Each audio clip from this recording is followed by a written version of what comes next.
Hello. I am right on time today. Thought I was going to be late. Trying to get our systems working out here.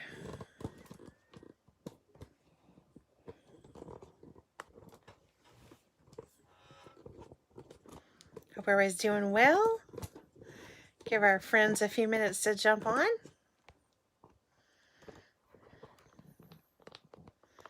There's my good friend Diana. I think she might be my #1 fan.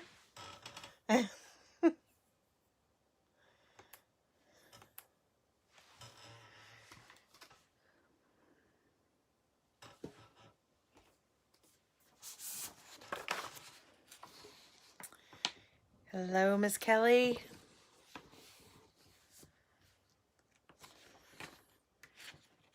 Give everybody a few minutes. I know Facebook takes a minute to notify people that they're on. I'm hoping I can see comments and stuff today. I've had some issues in the past. Yeah. Hey, there's Diana. Yep.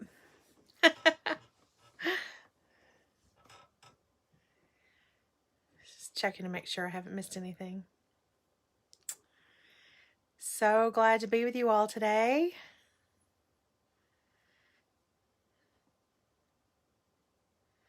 I think I finally mastered the art of homeschooling in NTI. How about you guys? Anybody else dealing with that?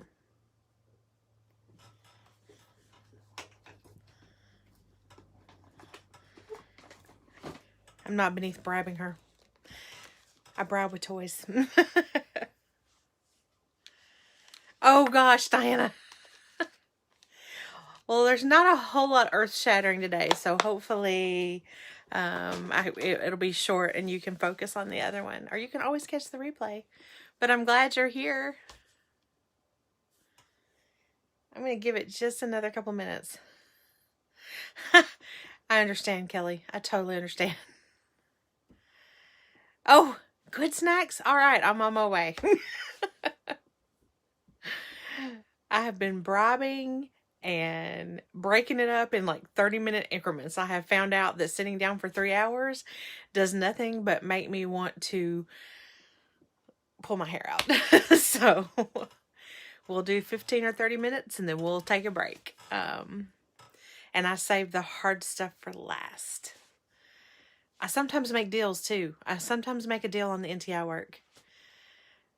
Oh, thanks, Diana.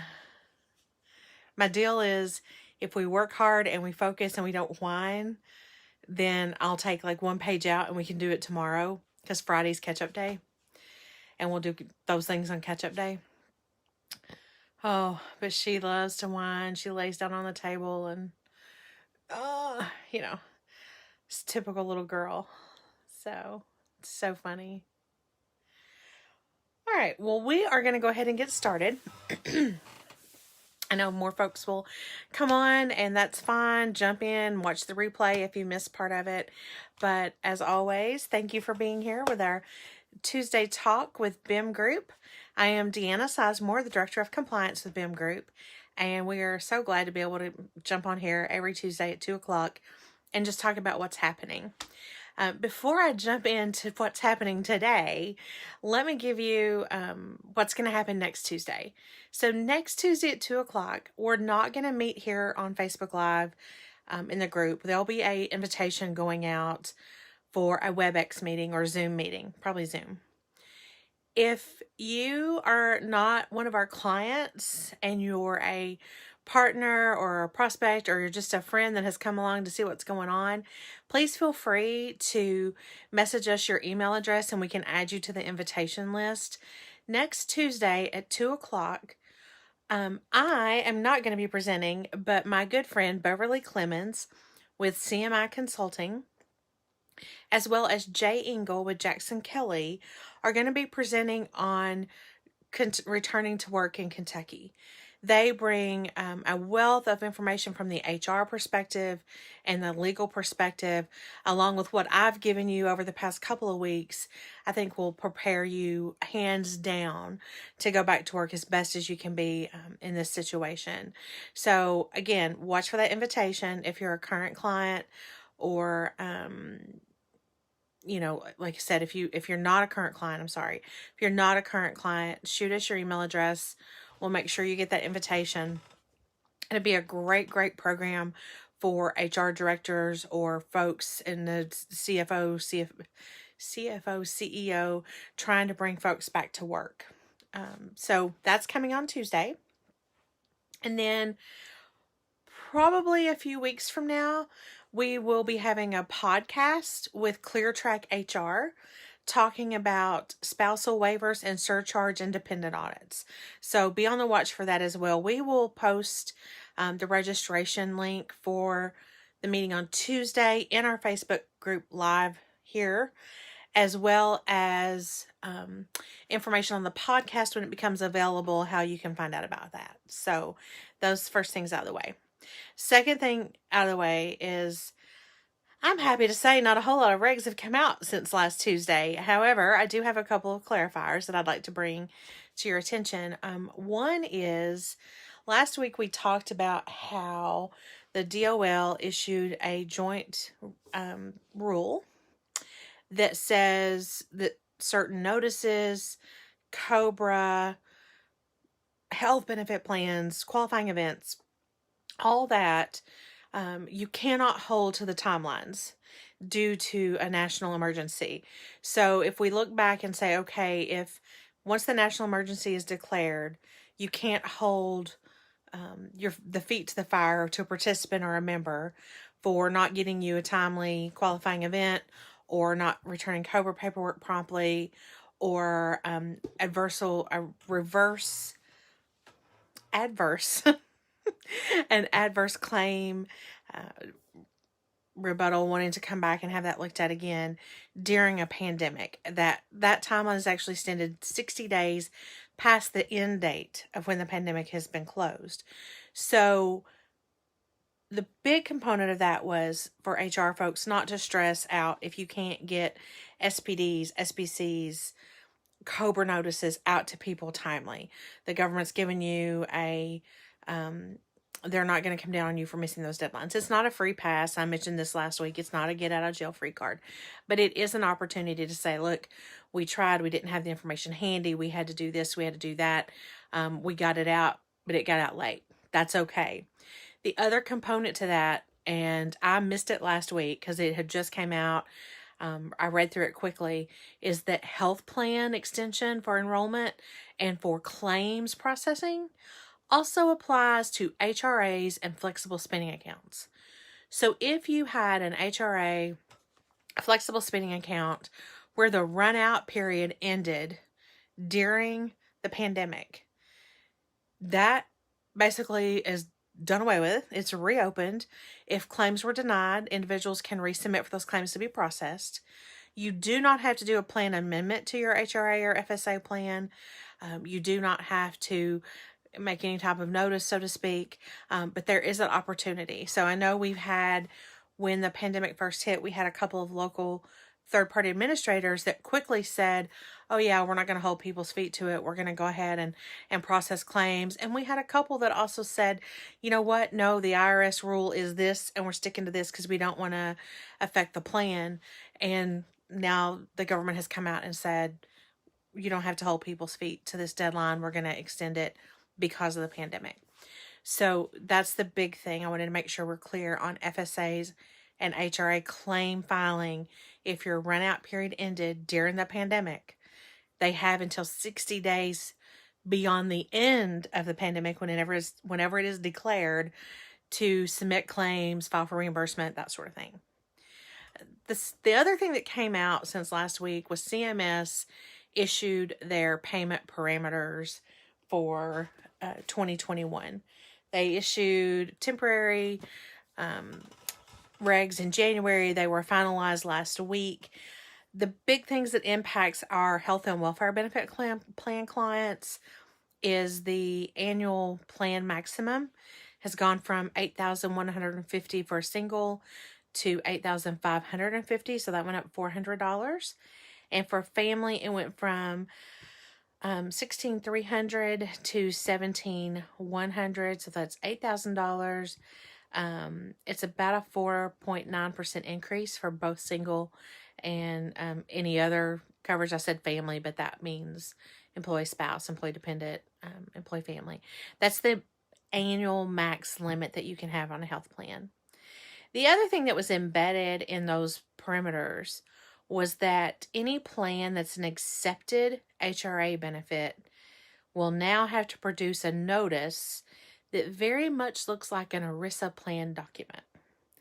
Now, an accepted HRA is different than an HRA that applies to the health plan, and it maybe works through your carrier, has a third-party administrator. For an accepted benefit HRA, you are actually looking at being able to provide an HRA to employees, up to, I think it's $1,800 is the maximum benefit. It's for medical care expenses except benefit premiums, COBRA, short-term limited plans. It does not have to be run through the Section 125. It is FSA compatible. It's HSA compatible, but only if the HSA is limited to dental and vision. And ERISA does apply, therefore we have to have an SPD, so to speak. It's going to be a situation where you have a benefit plan and you're adding a HRA on top of it through a third-party administrator that is only for certain benefits. It's not for all benefits. So that's why it's called an accepted benefit HRA. Employees have to be eligible for the group health plan, but they don't have to be enrolled in the health plan. So it's outside of just the health plan. So they could have it for, you could have somebody that doesn't have the health plan. Maybe they're covered by their spouse, and that is, they want the HRA, and therefore they're going to get it and use it to pay for dental and vision, or maybe their healthcare expenses on their spouse's side. So just keep that in mind. And again, if you're one of our clients and you do one of these, that's going to be one of the first things we're going to ask for. If you're working with a third-party administrator, we're going to make sure that that third-party administrator is asking for those things as well, because we want to make sure you're in compliance there. That is all the updates I have for today. And I know that was kind of short and sweet, but we can absolutely use this time for questions. And next week, like I said, we'll have the Zoom meeting with Beverly Clemens and Jay Engel. And I'm hoping that will answer a lot of questions for the return to work. We're also going to have an option if you have questions regarding that topic. You can send those in beforehand because we want to be able to answer as many questions as we can while on the call. But does anybody have any specific questions right now? I know we're kind of past that initial stage of FFCRA, and now when employee family paid medical leave and employee paid sick leave, and now we're coming back to the getting people back to work. Also know that we've got folks that are still doing furloughs and layoffs and bringing people back, and we have had one of the carriers, I believe it's Anthem, extended coverage leniency through the end of July, I believe it is. So, if you're with a carrier, you've got folks on layoff or furlough, and you're keeping them on the plan as active because you're continuing to pay premiums, just make sure you watch that deadline or that termination date. Sorry, can't get my words out today. Get that termination date so that you know when you may need to start that COBRA clock ticking. But again, we've got a window still of where COBRA deadlines don't seem to matter. But I don't want anybody to think that it's a get out of jail free card. We still have to maintain those deadlines. So if we've got any questions, I'm happy to take them. I'm not seeing anything in the comments.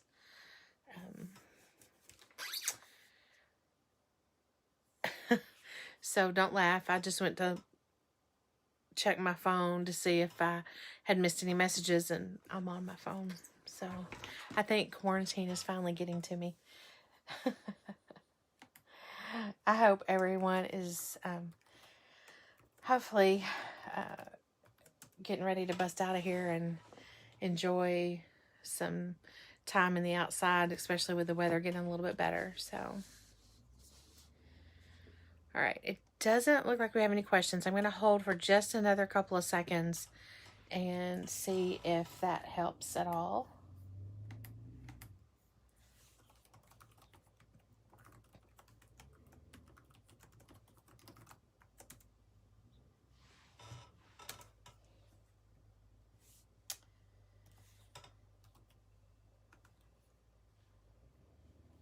Not seeing anything yet. Now, hopefully I'm not missing anything. I've had to, my computer locked out on me, so I'm having to try to get back in there.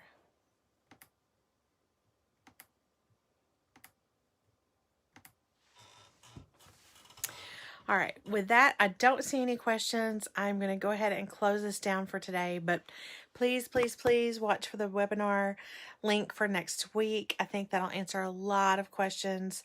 In the interim, if you need me for anything, you can always email me at deanna@bimgroup.us.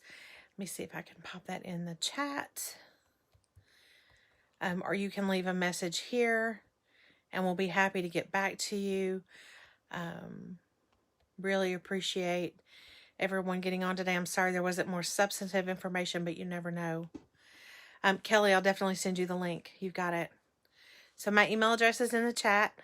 Again, any questions, don't hesitate to call or email me, and I will be in touch with everyone as soon as we get the registration link for next week.